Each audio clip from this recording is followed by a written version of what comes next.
key documents? இப்போ நீங்க புதுசா export ஆரம்பிக்கிறீங்கன்னா you should know what are the key documents that are involved in exports. Commercial documents. Commercial documents are commercial invoice signed by the exporter. Consular invoice. Wherever the invoices are to be attested by the consulates, it is called consular invoice. Or wherever as an exporter you are receiving an advance remittance, you have to draw a pro forma invoice on the overseas buyer. So these are called commercial documents. Now what are transport documents? Transport documents are transportation. If it is by sea, the bill of lading. If it is by land, it can be a land receipt or a courier receipt. If it is by air, it can be a airway bill. If it is by rail, it's a railway receipt. So these are called the transport documents. Now, what are regulatory documents? This is very important. As an exporter, you have to file the export declaration form or the shipping bill. Nama shipping bill and solvo. So any exporter has to necessarily take the goods to the customs and file the shipping bill, giving the description of the goods. And the customs will physically verify the goods with the copies of the documents presented, and they'll pass the goods for shipment. And once they pass the goods for shipment, they will attest the EDF, the export declaration form. Modella we used to call this as GR forms. Ipo the EDF forms and solid, which is also known as shipping bills. And wherever you are exporting software, it is a Softex form. Softex form, Anna, this is tendered to the STPI, who in turn will attest the Softex form after transmission of the software. Post parcel form, wherever you are sending the goods, exporting the goods by post parcel. So these are the key regulatory documents. Now coming to financial documents. Financial documents are a bill of exchange. That is, as an exporter, if you are allowing a credit period to the overseas buyer, அதாவது as an exporter நீங்க பையருக்கு சொல்லியிருக்கீங்க 90 டேஸ்க்கு பிறகு பே பண்ணுங்க or 120 டேஸ்க்கு அப்புறம் பே பண்ணுங்கன்னு சொல்லி. So அந்த 120 days or 90 days period is called the usance period. அந்த usance periodக்கு நீங்க bill of exchange draw பண்ணணும் on the buyer, because once he accepts the bill of exchange, that accepted bill of exchange will become the security for the banker to follow up for the payment. So that is called a financial document. Then we have insurance documents. As an exporter, நீங்க insurance cover பண்ணா, that is CIF basis, cost, insurance and freight. நீங்க insurance cover பண்ணும்போது the insurance policy has to be taken.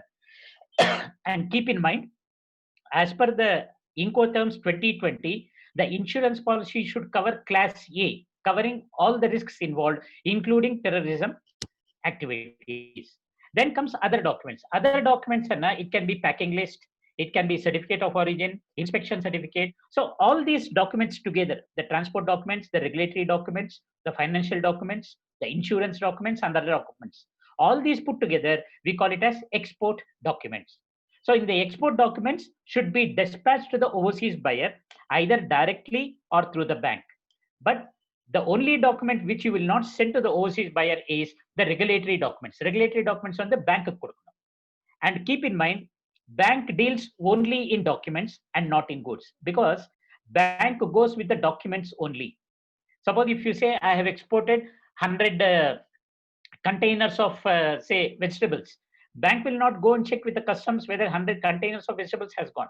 And the document, bill of lading 100 containers of vegetables, banks will presume that you have exported the goods. So banks deal only in documents and not in goods. So before I go to the flow charts, I will just see the questions. So now I will come to the flow charts. So in the flow charts, it's very simple in nature. I am explaining to you in detail all the 5 flow charts so that you will understand the export procedure completely. Any questions you can escalate through the chat box. So overseas buyer in USA, he raises an order. So point number 1. Point number 1, a negotiating the trade happens. So he is raising an order on you. The overseas buyer raises order on you and you are accepting the order. So this is advance remittance. Advance remittance, the exporter is demanding an advance remittance from the overseas buyer. So now the buyer has agreed to send you the advance remittance. So point number 2, what the buyer will do? Once you accept the order as an exporter, the buyer will give debit instructions to his banker to debit his account and remit the proceeds to you through your banker. So point number 3, overseas buyer's bank, they make a SWIFT transmission. So sometime back I told SWIFT remittance. All remittances should come through the SWIFT system. So point number 3, An advance remittance is made by the buyer's bank on behalf of the buyer to the exporter's bank in India. Exporter's bank, either Canada Bank or State Bank of India, whoever it is. So you will get the SWIFT remittance, your banker. Now your banker will send a remittance to you. They will credit your account. That is called point number 4. Credit advice is generated by your banker and they credit the amount to your account. So keep in mind, any exporter who gets foreign exchange into the country can either convert into rupees immediately or you can keep in a foreign currency account called EEFC account, Exchange Earners Foreign Currency Account. So அது நான் next slideல சொல்றேன் what is that ன்னு சொல்லி. So point number 4, you get the credit advice. You get the amount credited to your account by the bank by applying the exchange rate. Now point number 5A, you file the AD code shipping bill with the customs. Point number 5A, you go to the customs, take the goods, file the shipping bill with the customs, and customs will verify the physical goods along with the shipping bill filed by you. And point number 5B, once the customs clears the goods for consignment, the goods are shipped to the overseas buyer. So இங்கே என்ன ஆகுதுன்னா, இப்போ we have a concept called EDPMS, Export Data Processing and Monitoring System. EDPMS is a platform between the customs, the exporter's bank, and the RBI. So whenever the custom clears the consignment, whenever the customs passes the goods for shipment, an entry gets recorded in the books of the exporter's bank through the RBI server. So that is the importance of EDPMS. So நீங்க export பண்ண உடனே once customs clears the goods, customs clear பண்ணதுக்கு அப்புறம் a data will get into the bank's records that you have exported the goods. So what is the role of the bank now? They have to ensure whether payment has come or not. So point number 5B, the exporter ships the goods. Now point number 6, the exporter will dispatch all the original documents to the buyer. That is, நீங்க பணம் வந்தாச்சு இல்லையா உங்களுக்கு, you have already received the advance remittance. So you will dispatch the documents directly to the overseas buyer for him to take delivery of the goods from his customs. So point number 7, he will go to his customs and take delivery of the goods. And then what you will do as an exporter, point number 8, நீங்க copies of documents should be submitted to your banker. எதுக்கு submit பண்ணணும் copies of the documents? Because நீங்க advance remittance receive பண்ணியாச்சு. So when you receive the advance payment, that payment is outstanding in the books of the bank till such time you complete the export. So நீங்க advance payment வந்த உடனே சும்மா உட்கார்ந்துட்டா அது முடியாது. Because regulatory guideline படி you have to export the goods. So once you export the goods and submit the copies of the documents to the bank, bank will knock off these advance remittances and tell Reserve Bank of India, ஒரு side பணம் வந்தது, இன்னொரு side goods போயாச்சு. So this is the concept of advance remittances. Now what are the regulatory guidelines? As an exporter, what you should keep in mind while you are getting advance remittances. So இது வந்து very important. This is called FEMA regulations. Exporter is under obligation to export goods, to effect shipment of the goods within a maximum of 1 year from the date of receipt of remittance. So suppose 1st January 2020 உங்களுக்கு advance remittance வந்திருக்கு. So before 31st December 2020, you have to export the goods. That is the maximum time permitted by the Reserve Bank of India to export the goods.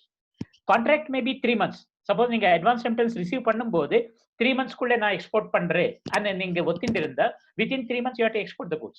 But FEMA regulations permit you a maximum of 1 year. So exporter is under obligation to export the goods within a maximum of 1 year from the date of receipt of advance.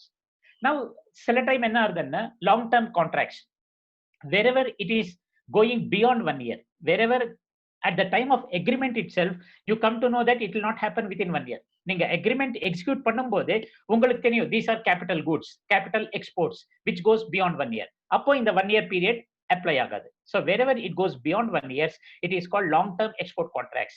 நம்ம project exports ன்னு சொல்றோம்.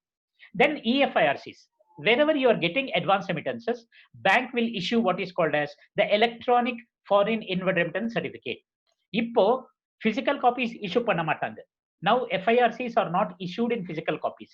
It is issued only in electronic format.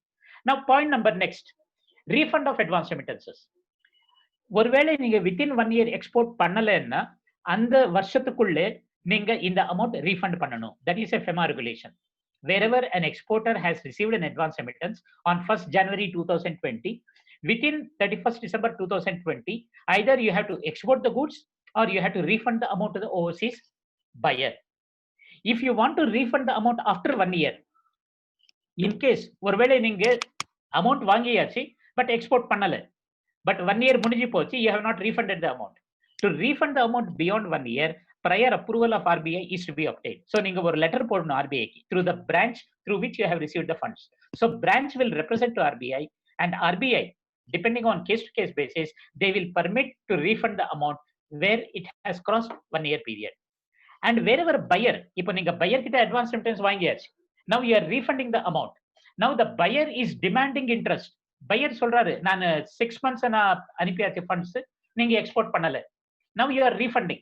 As an exporter நீங்க சொல்றீங்க பையருக்கு, என்னால export பண்ண முடியல, நான் refund பண்ணிட்டு இருக்கேன், I am refunding the amount. So wherever the buyer demands interest, அந்த இன்ட்ரெஸ்ட் வந்து 1% மேலே போகக்கூடாது. LIBOR plus 1%. LIBOR ன்னா London Interbank Offered Rate. இது நீங்க ரீஃபண்ட் பண்ணும்போது bank will tell you what is the LIBOR on that day. Plus 1% is the maximum interest you can pay to the overseas buyer. So இது வந்து advance remittances. Now we'll come to open account system. Open account system ன்னா the reverse of advance remittance. இங்க வந்து when you are entering into a contract with the buyer சொல்றாரு முதல் பொருள் அனுப்புங்க எனக்கு, அதுக்கப்புறம் நான் பணம் தரேன். So buyer தெரியும் உங்களுக்கு. For the past 20 years, 30 years you are dealing with the buyer. So buyer knows about you, you know about the buyer. So that is called open account system, direct dispatch of export documents. So இது எப்படி work out ஆகும்? Buyer will raise an order on you, point number 1. And point number 2, what happens? Since you have agreed to export the goods first, you will complete all the shipping formalities and you will ship the goods. So when the customs clears the goods for consignment, EDPMS is very, very important, export data processing and monitoring system. So the customs will authenticate your goods and they will create a record. They will inform exporters bank through RBI that I have exported the goods. So what is the bank role here? They have to follow up for the payment from the buyer. Now point number 2B, you have shipped the goods, and because you have already told the buyer that I will ship the goods first, you are dispatching the documents directly to the buyer. Point number 3. So point number 4, buyer our customs போய் delivery எடுக்கிறார், he will take delivery of the goods. And point number 5, he will give debit instructions to his banker because you have agreed, you have trust in him, he has confidence on you, so you have exported the goods. Point number 5, he gives instructions to his banker to debit his account and make payment to you, and that payment comes, point number 6, through the exporters bank, and exporters bank will release the amount to your account, either to the EEFC account, exchange earners foreign currency account, or to your current account, or to the CC account, depending on the rate of exchange involved on the day of transaction. Point number 7 is that. Then point number 8, since you have already exported the goods, you will send all the copies of the documents to the bank, so that bank will knock off this entry in the EDPMS. So ஒரு important விஷயம், wherever you have entries outstanding in the EDPMS, wherever bank has entries outstanding in the EDPMS, that means you have not received the payment. சில time என்ன ஆகும்னா, நீங்க payment வந்திருக்கு உங்களுக்கு, but it has come through some other bank. Canara பேங்க்ல documents கொடுத்திருக்கீங்க, payment has come to Axis Bank. அது chances இருக்கு. In which case you have to submit the copies of the documents to the exporters bank, so that they have to knock off this entry in the EDPMS. So this is about open account system. Now what are the regulatory guidelines? So open account system, direct dispatch ல என்னென்ன தெரிஞ்சுக்கணும் நீங்க as an exporter? So keep in mind, any exporter, generally export transactions and documents should go through the banks only. Banks should normally dispatch the documents direct to the overseas correspondent banks. But சில time என்ன ஆகும்னா, banks may dispatch the documents to the buyer also. So wherever you have received the advance remittance in full, or wherever there is a LC covering the export transaction, the documents can be dispatched directly to the buyer. So who are all can dispatch the documents? இப்போ open account system ன்னா, any exporter who is a status holder exporter. Status holder exporter ன்னா, wherever an exporter's average annual export turnover in the last 3 years is $3 million and above, or your last year's export turnover is $3 million and above, you are called a status holder exporter. So any exporter whose average export turnover in the last 3 years, உங்க export turnover in the last 3 years on an average $3 million மேல இருந்ததுன்னா, or உங்க last year export turnover $3 million மேல இருந்ததுன்னா, you are called a status holder exporter. So what is the proof for this? The DGFT will issue what is called as a status holder certificate. In the status holder certificate வச்சுக்கணும் நீங்க, wherever your export turnover has crossed $3 million in a particular year, in the last year, or average of last 3 years, you have to apply to DGFT and get a status holder certificate. So once நீங்க status holder certificate வந்ததுன்னா, you can dispatch the documents directly to the buyer. Or if you are in a SEZ unit, special economic zone, if you are having a unit in the SEZ, you can dispatch the documents directly. So only status holder exporters and SEZ exporters can dispatch the documents directly. நீங்க suppose நீங்க status holder exporter இல்ல, நீங்க ஒரு சின்ன exporter, you are not a status holder exporter or you are not into SEZ unit, நீங்க documents பேங்க்கு கொடுத்து bank should send the documents to the buyer because there is a risk involve. But சில time என்ன ஆகும்னா, many of the exporters they are not aware of this. நீங்க already export பண்ணியாச்சு, documents direct அனுப்பியாச்சு, உங்களுக்கு தெரியும் பையர் நல்லா, are you have practice of sending the documents directly to the pier.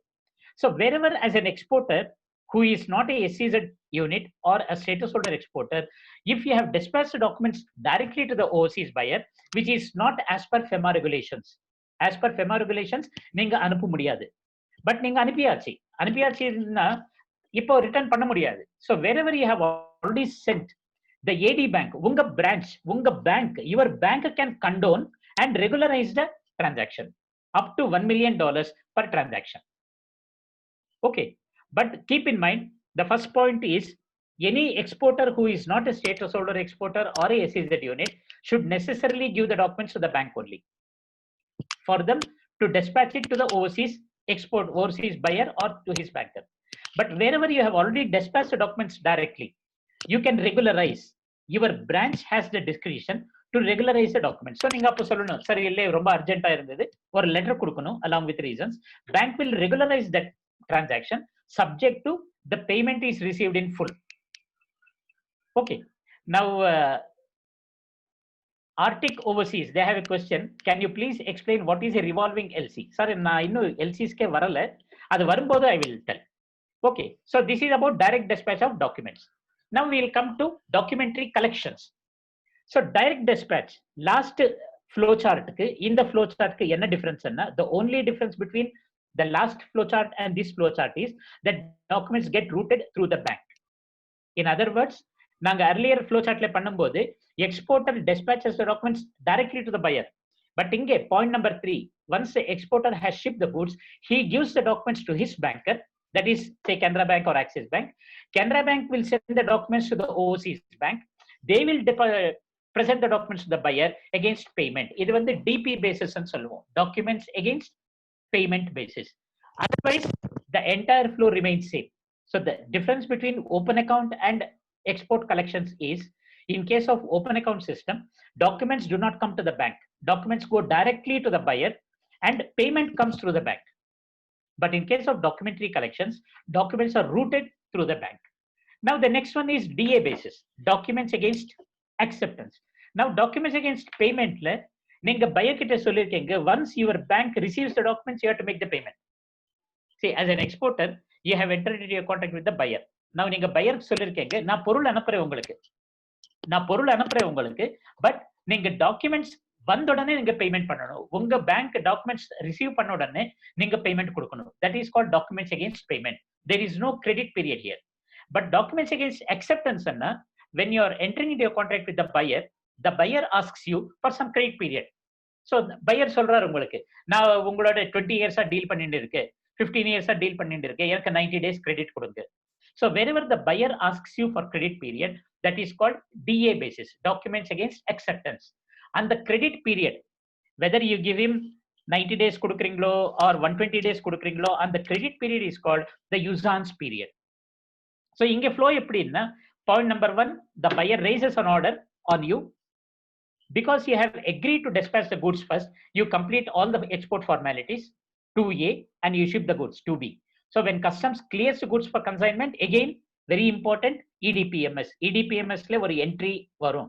In the EDPMS entry, bank க்கு வரும். Bank will get a entry into their system that you have exported the goods. So the significance is, you have to get the proceeds through this banker. So அது EDPMS. Now point number 3. Instead of dispatching the documents directly to the buyer, you are presenting it to the bank. So இங்க bankல நீங்க documents present பண்ணும்போது, you have to draw a bill of exchange also. எதுக்கு bill of exchange draw பண்ணணும்? You are giving credit period to the pier. உங்களுக்கு control இருக்கணும் இல்லையா? That he will pay on 90th day or he will pay on 120th day.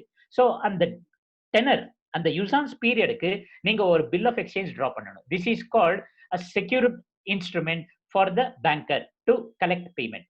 So once you present the documents to the banker, to your banker, along with the bill of exchange, your banker will dispatch the original documents, point number 4, to your overseas banker, buyer's banker. Now what the buyer bank will do? Then point number 5, நீங்க எல்லா copies buyer அனுப்புறீங்க. So after exporting the goods, you give the original documents to the bank along with the bill of exchange, and you send the copies of the documents to the buyer. எதுக்கு copies அனுப்பணும்?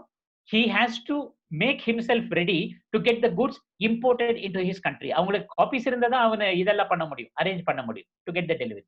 So once you send the copies of the documents to your buyer, now the overseas bank, point number 6, they will present the bill of exchange. நீங்க credit கொடுத்திருக்கீங்க இல்லையா? You have given a credit period to the overseas buyer. கடன் கொடுத்திருக்கீங்க. அந்த கடனுக்கு you have raised a bill of exchange. So point number 6, overseas banker will first present the bill of exchange to your buyer. So அந்த bill of exchange கொடுத்த உடனே buyer should accept the bill of exchange. And this accepted bill of exchange is a negotiable instrument. It should be stamped as per the country's stamp act, and it should be notarized. So once the buyer accepts the bill of exchange and gives it to his banker, point number 7, delivers the documents to the buyer. And once your overseas buyer has accepted the bill of exchange, the buyer's bank, point number 8, will send an acceptance message to your banker in India. So buyer's bank acceptance வந்த உடனே that I'll pay you on 91st day, I'll pay you on 120th day. So அந்த acceptance வந்த உடனே உங்க buyer's bank will send a communication to your banker in India called the MT754 acceptance message, that you have accepted the goods, your buyer has accepted to make payment on the 90th day or 120th day. So உங்க banker உங்களுக்கு inform பண்றாரு, I have received the acceptance for making payment on the 90th day or the 120th day, depending on நீங்க எந்த period கடன் கொடுத்திருக்கீங்களோ அந்த period. Now point number 9, the buyer, after he has taken the documents from the banker, he will go to the customs and take delivery of the goods.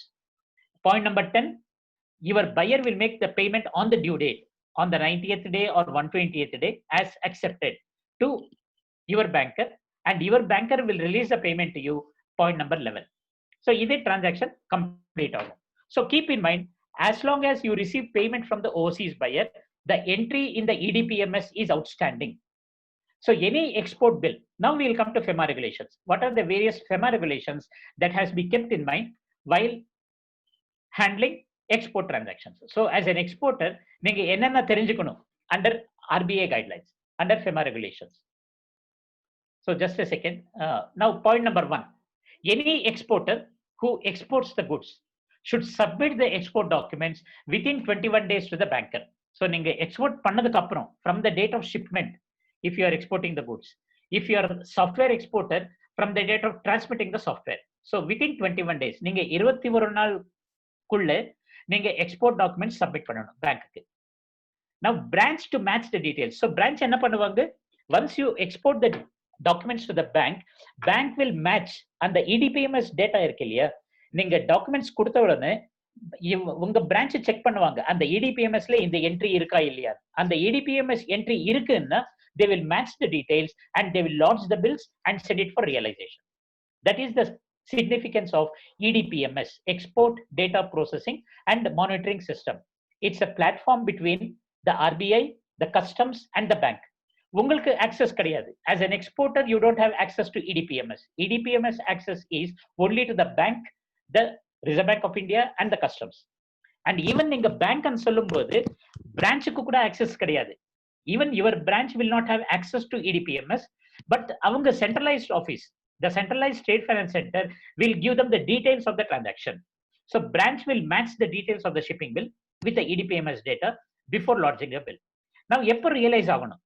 As per regulatory guidelines, you should get the proceeds. நீங்க export பண்ணதுக்கு அப்புறம் within 9 months from the date of shipment, you have to get the foreign exchange into the country. 270 days குள்ள foreign exchange வந்தாகும். That is the maximum. But இப்போ COVID periodனால RBI has given a 15-month period for exports made up to 31st July 2020. இது வந்து extend ஆகும். So wherever you have exported up to 31st July 2020, you are getting 15 months time to get foreign exchange into the country. So if you don't get foreign exchange into the country within this period, your entry will get outstanding in EDPMS and your bill becomes overdue. So as long as possible, you have to get within the maximum of this 15 months period for getting proceeds into the country. So there is a question from Soundar Rajan. Will buyer's bank ask buyer for guarantee in DA? Illa, because documents against acceptance and உங்களுக்கு பையருக்கு உள்ள understanding இதுல bank involve ஆக மாட்டாங்க.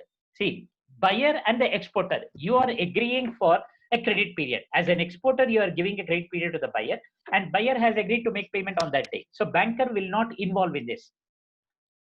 Okay, so there is no guarantee involved in documents against acceptance basis. Now, Srinath has a question.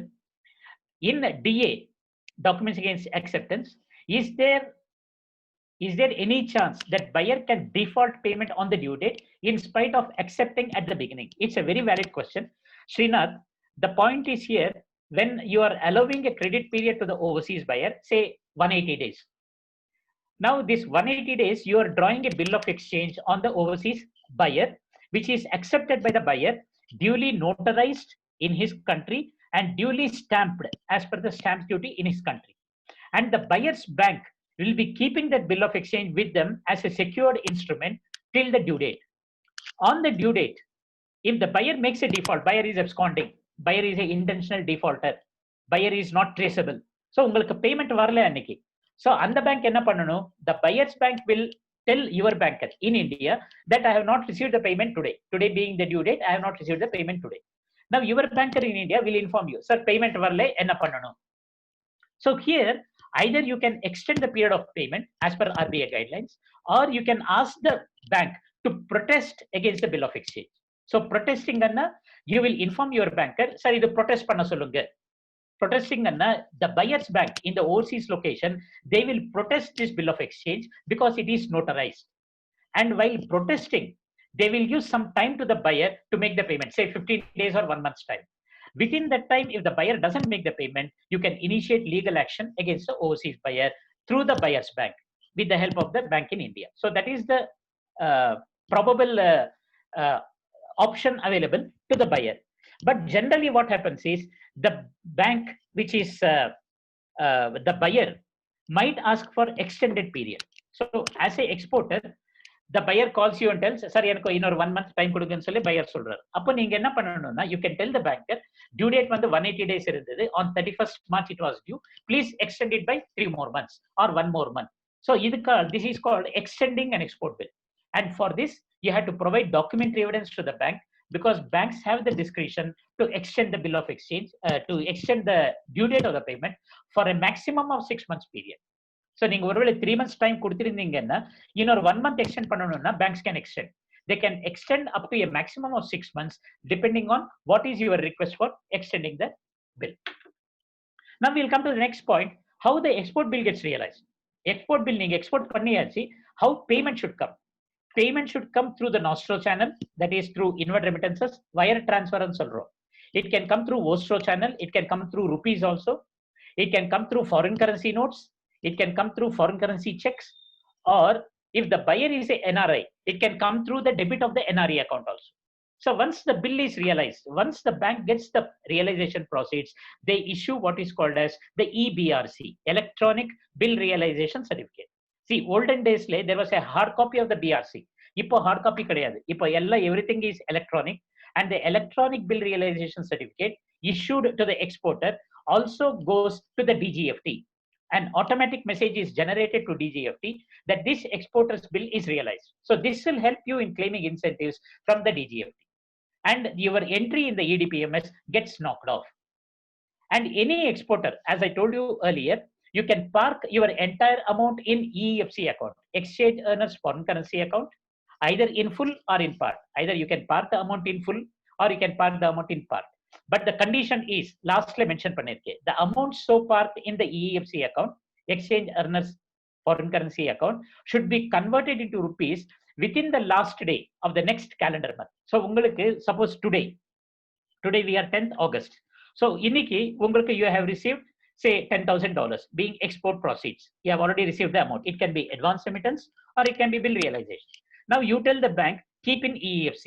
So advantage என்ன, EEFC ல you can play on the exchange rate. இன்னைக்கு rate சரியில்லை, எனக்கு 15 டேஸ்க்கு அப்புறம் நான் கன்வெர்ட் பண்ணிக்கிறேன். So you can keep the amount in exchange earners foreign currency account. But the condition is today 10th August when you are keeping in EEFC, within last day of the next calendar month, that is before 30th September, you have to invariably convert it to rupees, or if you have any import payments beyond that, you can use this. So bank enna பண்ணுவாங்கன்னா, suppose you have an import payment for 31st December. Banks can earmark some amount for 31st December and pay import payment from that particular balance. So that is the concept of earmarking the EFC funds. Now next point, wherever you are receiving currency notes, this also is very important.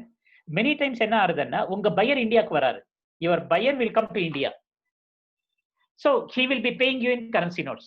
அவர் பொருள் வாங்கியாச்சு, you have already exported the goods, so when he comes to India he pays you in foreign currency notes. So அது வாங்கலாமா? அது வாங்கலாம். Wherever export receivables are in the form of currency notes, copy of the passport and copy of the visa of the buyer have to be obtained. So உங்க buyer வந்தார் இன்னைக்கு, அவர் உங்களுக்கு $10,000 currency notes கொடுப்பார்.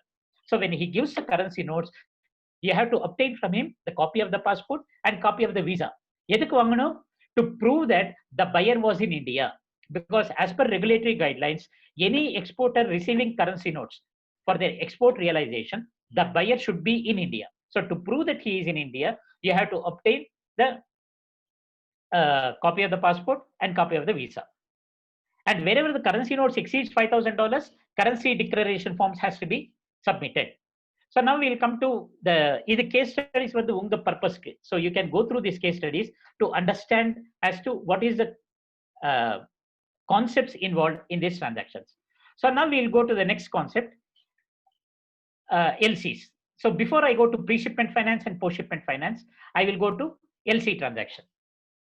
So how the LC flows? So LC enna, a letter of credit is instructions given by the buyer, by your buyer to his banker, and his banker conveying to your banker, and your banker advising you. So LC is nothing but an instrument of performance. So in point number 1, buyer enters into a contract with you, telling that I want the goods from you. Now as an exporter, you are telling him, எனக்கு நீங்க advance remittance தரது வேண்டாம், நானும் goods அனுப்ப மாட்டேன், you get me an LC. So point number 2, you are confirming the transaction order and you are telling him I want an LC. So the buyer will approach his banker for an LC. Point number 3.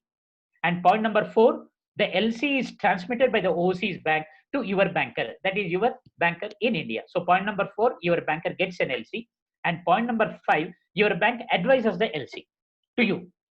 Now as an exporter, you get the LC to you. So when you get the LC, நீங்க என்ன பண்ணணும்? You have to check the LC terms and conditions, whether நான் confirm பண்ணிருக்கிற order. As an exporter, you have confirmed the order. Point number 2. So நீங்க அந்த terms and conditions எல்லாம் LC ல include ஆயிருக்கா இல்லையான்னு பார்க்கணும். So that is what as an exporter you need to do. So once you get the LC, check the terms and conditions in the LC and tally with whatever you have agreed to in the order. So if everything is okay, then you ship the goods. Point number 6A, go to the customs and clear the goods for consignment and ship the goods. 6B. Then point number 7, because it is under LC, you have to present the documents to your bank, and your bank is called the nominated bank.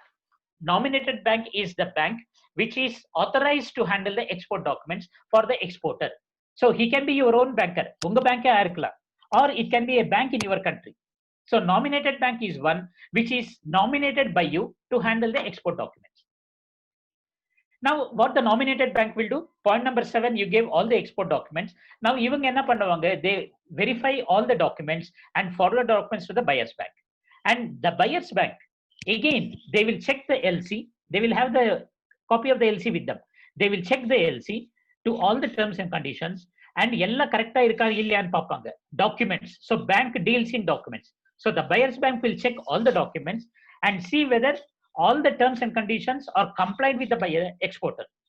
If they are confirmed, if they are satisfied about the documents, they'll release the payment to the exporter's bank. So point number 9, they deliver documents to the buyer, and point number 10, they release the payment to the exporter, and exporter's bank will release the payment to the exporter. And what the buyer will do? Point number 11, he will go to the customs and take delivery of the goods.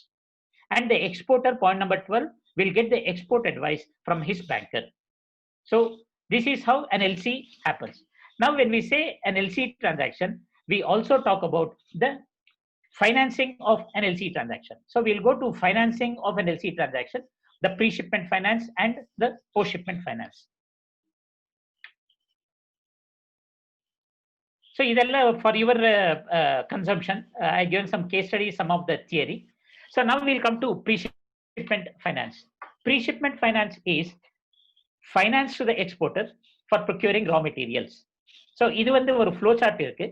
So point number 1, as an exporter, you are submitting the documents to the bank, underlying documents. So pre-shipment finance enna finance given to the exporter for procuring raw materials or for processing of raw materials into finished goods or for any other expenditure involved. Yes sir, please continue பண்ணலாமா? Yes sir, please continue. I may require some additional 10 more minutes because yes, sir. Please.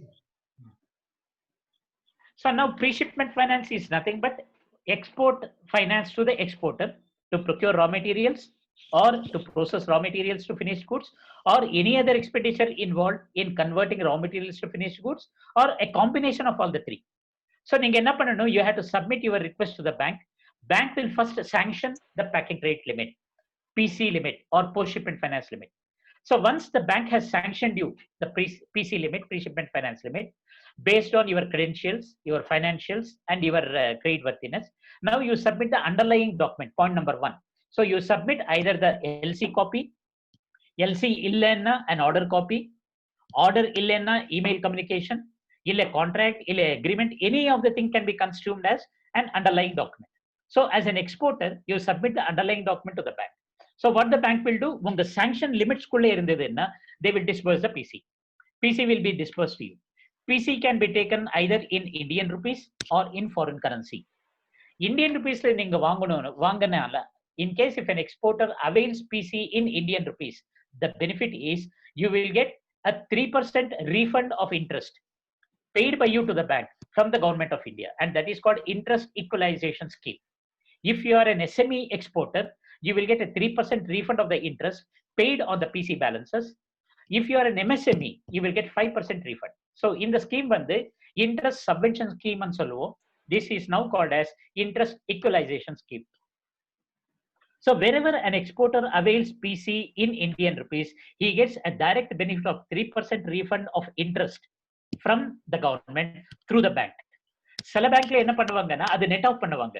Suppose if the sanction is at 10%, they will collect from you only 7% and collect from the government 3%. சில banks என்ன பண்ணுவாங்கன்னா உங்ககிட்ட 10% recover பண்ணுவாங்க. They will claim from the government 3% and they will refund to you 3%. So point number 3, you procure raw materials from the finance you have availed from the bank, you manufacture the goods and you ship the goods. So PC la enna, the tenor is very important. Banks will sanction generally PC up to 6 months period, depending on the operating cycle. நீங்க அந்த டெனருக்குள்ள நீங்க shipment பண்ணலன்னா the PC becomes overdue. So as long as an exporter is concerned, if the tenor of the PC is 3 months, that means if you have told the bank that I'll ship the goods within 3 months time, you have to ship the goods within the 3-month period. Otherwise, the PC becomes overdue. In which case, bank will be collecting an overdue rate of interest on the overdue PC. Now, post-shipment finance. Yes, sir. Post-shipment finance is after shipment of goods. So, நீங்க PC வாங்கியாச்சு, you have manufactured the goods, you have exported the goods. So, once you export the goods, documents should be given to the same bank from where you have availed the pre-shipment finance. So, bank என்ன பண்ணுவாங்க, when you provide the documents to the bank, bank will clear the PC liability. என்ன PC வாங்கியிருக்கீங்களோ அந்த liability clear பண்ணி the balance amount is given to you to your current account or to your CC account. So post-shipment finance is nothing but export bill discounting, LC bill negotiation or export purchase. Again, post-shipment finance depends on what is the credit period you have given to the buyer. Suppose நீங்க buyerக்கு 90 days credit period கொடுத்திருந்தீங்கன்னா 90 days post-shipment finance கிடைக்கும். That is, bank will pay you upfront. And once the bill gets realized, they will knock off your liability after collecting interest on the advance period. So wherever you have given credit to the buyer, ஒருவேளை 120 days credit கொடுத்திருந்தீங்கன்னா post shipment finance will be for 120 days period. So bank will give you upfront the amount, and on 120th day, when the bill gets realized, bank will knock out the post shipment liability along with interest, and they'll clear the post shipment finance. So both PC and post shipment, both packing credit and post shipment finance can also be cleared from EEFC balances. EFC balances உங்க exchange ஏர்னிங்ஸ்ல என்ன balance இருக்கோ அது வச்சு கூட நீங்க pre shipment finance or post shipment finance clear பண்ணலாம். So this is about export bills, pre shipment finance and post shipment finance. Now since times குறைச்சி இருக்கிறதுனால I will just go through the questions. So there was a question from EPC. Okay. Vijay has a question. Is it based on any security? Yes, whatever finance is given by the bank, either in the form of packing credit or post shipment finance, they base it on the security. It can be collateral securities, it can be cash securities, it can be mortgage of properties, it can be guarantees of the directors, it can be corporate guarantee of the firm. So bank will assess your credit worthiness based on your financials, your track record, and your relationship.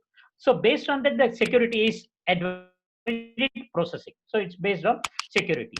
So sometime back there was a question whether LC can be taken as a security. கொஞ்ச நேரத்துக்கு முன்னாடி ஒரு question இருந்தது, whether LC can be taken as security. So Thiruvenkadaraj has a question. So LC வந்து it's a commitment given by the buyer's bank. Olden days over up to 5 years back, banks used to take LC as a security and provide finance to the exporters.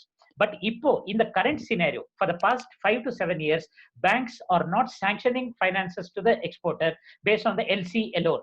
LCU irukku, but they will take collateral security from the exporter, either in the form of guarantees of the directors and the corporate guarantee, or mortgage of property, or cash securities, or any other collateral security. So purely based on LC, no bank is financing today.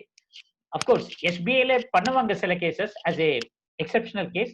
So here again, the track record of the customer, the relationship of the exporter, and creditworthiness of the exporter is important, because here LC is issued by the overseas bank. So நீங்க என்ன பண்ணணும்னா, instead of going for a regular LC, go for a confirmed LC. Confirmed LC enna, the bank will confirm to the exporter that I'll make you payment if there is a default by the buyer. So wherever you tell your overseas buyer, the overseas buyer should ask for a confirmed LC. So once LC India ku vandadunna, the bank in India will add its confirmation. That means, say for example, ungalku Canara Bank la account irukku nu vechukonga. So Canara Bank got a LC from your buyer, say Deutsche Bank Frankfurt, your buyer is there. So Canara Bank has received a LC from Deutsche Bank Frankfurt. Now Canara Bank can confirm that LC. They can add their confirmation. So when the bank adds confirmation and advises the LC to the exporter will get the funds irrespective of if there is a default by the buyer. That is, wherever the buyer makes a default, the bank takes the risk, and this is called without recourse to the exporter basis. But idhula charge irukku. Wherever the bank adds its confirmation, you have to pay confirming charges to the banker in India, and that confirming charges will be up to the extent of 2% or 2.5%, depending on which is the overseas bank, which country has got the has issued the LC.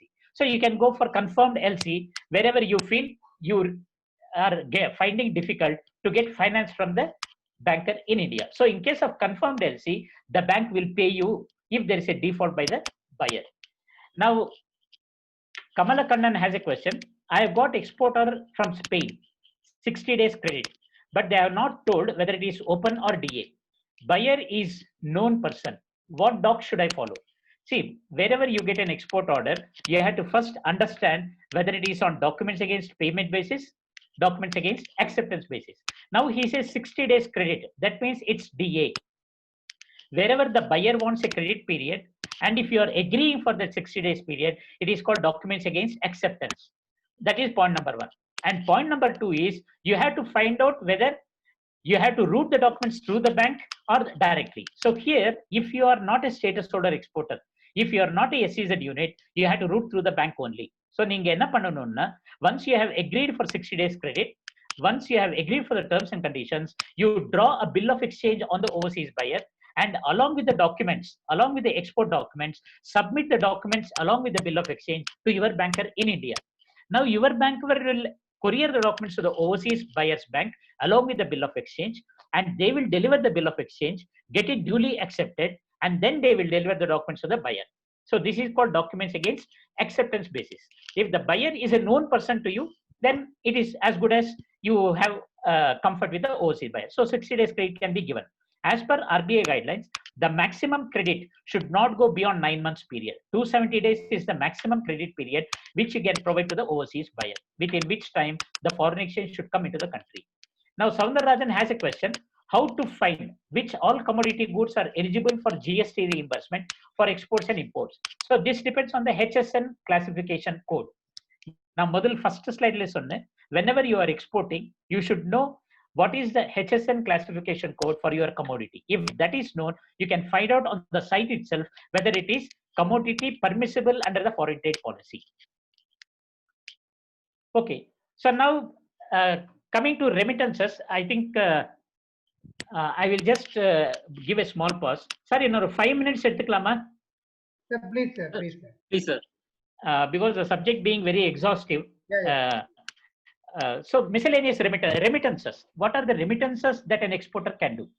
இப்போ agency commission னு சொல்லி இருக்கு. So as an exporter, wherever you are sourcing an order through an agent, உங்க pier துபாயில இருக்கார், நீங்க மதுரையில இருக்கீங்க. The agent is in US. So US agent உங்களுக்கு orders தராரு. So that is called exports through an agent. So wherever you are exporting through an agent, wherever you have sourced the order through an agent, நீங்க ship பண்ணும்போது, when you are shipping the goods, when you are filing the documents with the customs, நீங்க shipping bill file பண்ணும்போது, you have to invariably inform the name of the agent, the address of the agent, and what is the commission that is be paid to the agent. So customs should take on record. Customs record எடுத்துக்கணும் that this transaction is through an agent and so. So wherever you are exporting the goods, and you know that this order has been procured through the agent, shipping bill நீங்க mention பண்ணணும். அப்படி mention பண்ணாத, you can make agency commission to the overseas agent towards his commission. Suppose, say for example, நீங்க export பண்ணும்போது நீங்க மறந்துட்டீங்க. Say for example, you have forgotten to mention the name of the agent, export பண்ணியாச்சு, because it can happen sometimes. So wherever you have not mentioned the agent's name in the shipping bill, then when you remit the agency commission, you have to give the copy of the agreement entered into with the overseas agent to the bank. And if bank is satisfied about the copy of the agreement, then they will make the payment to the agent through the outward remittance. So this is one remittance which happens from the exporter. Now, second one is adu ungalku varadu. Then consultancy services. There are exporters in India who can get services from overseas. Ipo neenga suppose unga machinery you are sending to a overseas consultant for servicing, appo kuda you can make the remittance. Here RBI permits if the project is other than infrastructure up to $1 million, and if the project is infrastructure up to $10 million, consultancy services. Now donations. As an exporter in India, you want to donate to the overseas charitable organization, or you want to donate to a overseas trust. Ange kuda you can give donations. 1% of the average annual foreign exchange earnings during the previous 3 foreign financial years. Of course, $5 million is a higher amount. 1% of your average annual earnings or $5 million, whichever is less. Say, for example, Ninga Madurai, you want to donate to an orphanage in US. You are an exporter. Last year, you have earned around, say, $10,000 as exchange income. And the $10,000, you can remit up to 1% of your earnings. That is $10,000, 1% and $100. So you can give donations up to 1% of your average annual foreign exchange earnings in the last 3 financial years. Suppose in the last 3 financial years, average earnings say illenna, you cannot donate. So maximum amount is 1% or 5 million, whichever is lesser. Then guarantees. Guarantees wherever you want guarantees to be issued. இப்போ இங்கே as an exporter advance payment guarantee ன்னு சொல்லி இருக்கு. Advance payment guarantee ன்னா நீங்க contract enter பண்றீங்க with the overseas buyer. Now you tell the overseas buyer, you make me advance remittance. So நீங்க agreement enter பண்ணும்போது say consignment is $1 lakh. Now நீங்க buyer சொல்றீங்க எனக்கு $1 lakh full remit பண்ணுங்க as advance remittance. Only then I will export my goods. Now the buyer says, I want a guarantee from your bank. And that guarantee is called advance payment guarantee. Advance payment guarantee is against non-performance of the exporter after having received the advance. Now, shipping guarantee. இது வந்து importsல வரும். Wherever you are an importer, you have received the goods, but documents இன்னும் வரல. Bill of lading எல்லாம் இன்னும் வரல. பேங்க்குக்கு இன்னும் வரல, பட் உங்க goods வந்தாச்சு. அப்போ bank can issue what is called as shipping guarantee. Now, bid bond guarantee. Bid bond guarantee in as a project exporter, you are bidding for some contracts, in which case the bank will issue a bid bond guarantee, guaranteeing that you will take up the contract if the bid is awarded to you. Performance guarantee in guarantee that you will perform the project. So all these are foreign bank guarantees which are issued by the banks on behalf of the exporters. Now, question from Soundar Rajan. Adu panniyaachi. Now, Trinity Global Impex. What is the difference between availing a credit period in LC and DP basis? So DP basis, there is no credit involved. Documents against payment. DP basis, the buyer has to make payment on the bank receiving the documents. இப்போ நீங்க exporter, you have dispatched the documents to the bank. பொருள் அனுப்பியாச்சு, documents எங்க bank கொடுத்தீங்க, உங்க bank கொடுத்தீங்க, bank in India. Your banker in India has a document, buyer's bank, telling that you deliver the documents against payment. That is called DP. DP basis on a site. There is no credit given by the exporter to the overseas buyer. Credit period kadiyadu. As soon as the buyer's bank gets the documents, the bank will get the payment and only then give the documents. That is called documents against payment basis. Credit period and documents against acceptance basis. Documents against acceptance and நீங்க பையருக்கு சொல்லிருக்கீங்க, you pay after 90 days of bill of lading, you pay after 180 days from the date of bill of lading. அது வந்து usance period ன்னு சொல்லி சொல்றோம். That is called credit period. So அங்கே it can be under LC or non LC. அது வந்து DP, documents against DA, documents against acceptance basis. Now I'll just rush through this slide. This is the last but one slide. COVID periodல சில relaxations கொடுத்திருக்காங்க. The foreign trade policy has been extended up to 31st March 2021. இது 20 க்கு expire ஆச்சு. Now it has been extended up to 31/21. Now time limit for filing MEIS applications. MEIS is merchandise exports from India scheme. So now the time limit is 15 months. Earlier it was 12 months. Now that has been extended to 15 months. Time limit for filing SEIS applications, service exports from India scheme. Inge the date has been extended up to 31st December 2020. Status holder certificates, now it is valid up to period of 5 years. Earlier it was 1 year period. All duty exemption authorization schemes have been extended up to 31st March 2021. Wherever you are in the SEZ unit and wherever the letter of permission has expired, that is valid up to 31st December 2020. Very important, pre-shipment, post-shipment finance, tenor is increased to 15 months by RBI. Then repayment of installments on export finance. Wherever you have taken a PC or a post-shipment finance, a 3-month moratorium period has been provided during the COVID pandemic. And export realization during the COVID period and the 9 months period, it has been extended up to 15 months. So wherever you have exported the goods up to 31st July 2020, you can get the payment within a maximum of 15 months. So that has been extended during the COVID period. Earlier it was 9 months. Interest equalization scheme, that is interest subvention scheme, has been extended up to 31st March 2021. Now coming to hedging. This is the last slide for the day. Now I will finish this faster. Hedging and mitigating your exchange fluctuation risk. See, you are entering into a contract with the buyer today. Now you have entered into an export order with the overseas buyer today. Credit period given to the buyer is a 6 months period. Buyer சொல்றாரு, எனக்கு 180 days time கொடுங்க, நான் pay பண்றேன். நீங்க பொருள் அனுப்புங்க, I will pay you on the 180th day from the date of shipment. So say for example, today you are agreed and you have shipped the goods today. Today is 10th August 2020.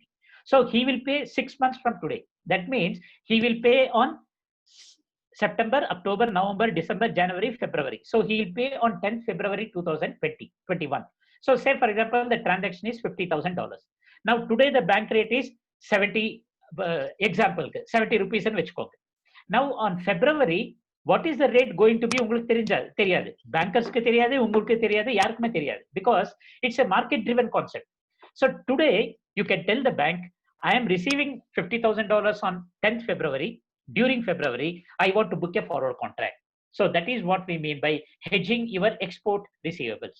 So what the bank will do? bank will fix up a limit. இது வந்து non-fund based limit ன்னு சொல்லு. Bank will fix up a forward contract limit for you, either against cash collaterals or against your credit facility.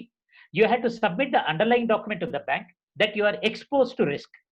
That is, you have to submit the copy of the order or copy of the LC or copy of the any other document that you are getting $50,000 on 10th February. So what the bank will do? Today they will book a forward contract giving you the premium.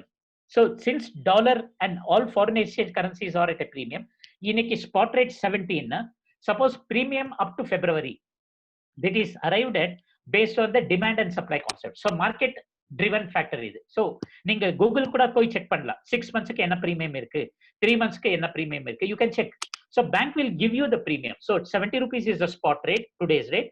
Bank, suppose if the premium is 1 rupee, they will say on 10th February 2021, I will pay you 71 rupees per dollar. So if you are comfortable, if you are okay with 71 rupees, you can book a forward contract. So that is what we mean by hedging your export receivable.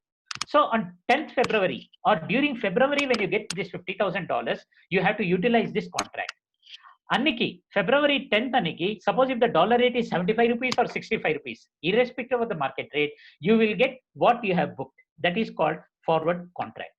Of course, inge options irukku, principal only swaps, interest rate swaps, currency swaps and all.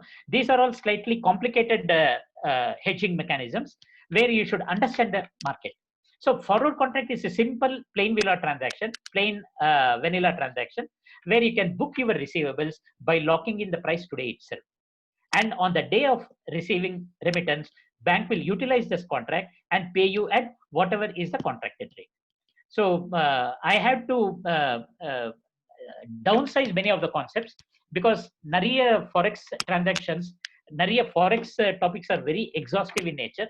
So I have given my coordinates also. So as of now, I think questions, there is one question from Trinity Global. Is it necessary to our buyer to have an account in a prime bank in his country? தேவையில்லை இது. ஏன்னா prime bank ன்றது advantage. See, suppose your buyer is in Uganda. Unga buyer, you are exporting to Uganda. Unga buyer Uganda le irukar. Uganda le most of the banks are not prime banks. So appa neenga enna pannanumna, wherever you feel that the buyer's country is not a convincing country, wherever the buyer's country is a high risk country, wherever the buyer's country is into exchange difficulties, you can insist for a confirmed LC. Confirmed LC na, the LC will be issued by a prime bank overseas and the LC will be confirmed by your banker in India. But it is not necessary that your buyer should have an account in a prime bank. If he has an account with any of the low rated banks, the intermediary bank should be a prime bank. So உங்களுக்கு பணம் எங்கிருந்து வருதோ and the banker, the intermediary bank should always be a prime bank. Okay. So wherever you feel that your buyer is not having an account with a prime bank, two options are there. One is you can insist for a confirmed LC, or second, you can ask the buyer to route the transaction through a prime bank or an intermediary bank in a country other than his own country or in his own country. So any other questions, please? Agency commission. Annadurai has a question. Agency commission to the local agency is allowed? No. Agency commission, இது நீங்க local agency னா நீங்க ரூபியில தானே பே பண்ண போறீங்க. See, wherever you have to pay agency commission in rupees in India, it will not come under the FEMA regulations. Agency commission, if it is to be paid in foreign currency, only then it comes into picture. So wherever you have an agent in India to whom you have to pay agency commission in rupees, அது நீங்க export transaction லே வராது. You can pay him outside the purview of export, but you can have an agreement with him as to what is the total agency commission that is to be given. So with this, I think I have come to the end. So maybe because of the exhaustiveness of the subject, it was very difficult to cover in detail everything. So now I leave it to the organizers to please wind up the session. So thank you very much. Thank you for your very good interaction, and we have to keep in touch. So ella நம்ம என்ன பண்ணணும்னா, see, learning is a continuous exercise. So it's always important that you keep in touch with the people, with your counterparts, with your trade bodies, with the export promotion center. So எல்லாரோட நீங்க connectivity இருந்தாதான் you will be able to enhance not only your knowledge but also business. So thank you very much.